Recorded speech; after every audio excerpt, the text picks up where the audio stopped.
Goswami recording studio Delhi.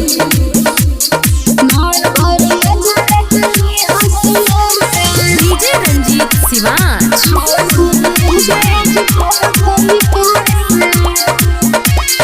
गोरे गोरे गाल हमर बाटे कमाल के, तोहरा से कहतनी रह संभाल के। काहे खातिर सतारो फिर हमरा जान से, आज भर दूर रह राजा अपना जान से। मन भर मजा रजली हसुमार से, छोड़ दो न राजा आज कहतनी प्यार से।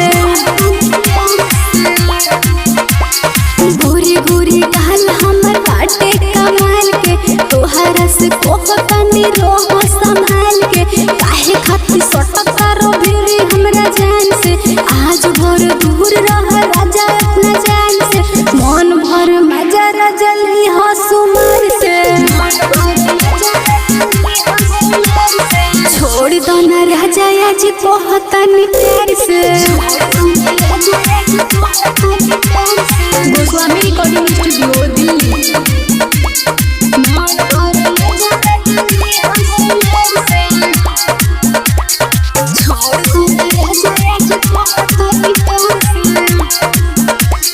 मन नइखे कहत राजा पास ना सटो, होठावा से होठावा तू टच न करो।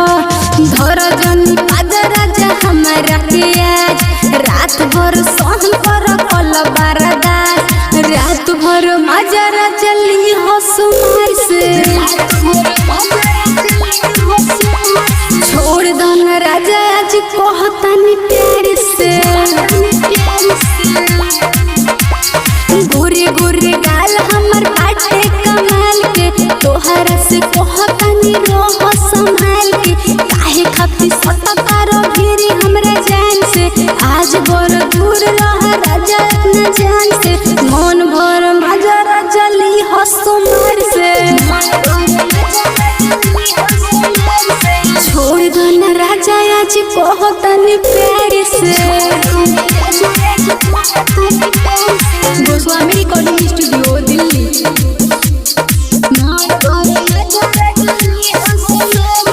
डीजे रंजीत शिवांश।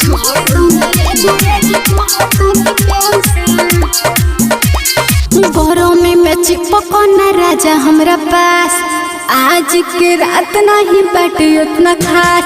तोहरा से काहे बर्दाश्त नइखे होत, अंजलि के बात आज मारिल न गात। मन भर मजा रजली हसुमार से, छोड़ दो न राजा आज कहतनी प्यार से।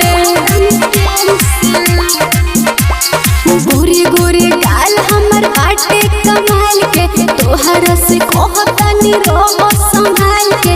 काहे खातिर सटकारो भिरी हमरा जान से, आज भर दूर रह राजा अपना जान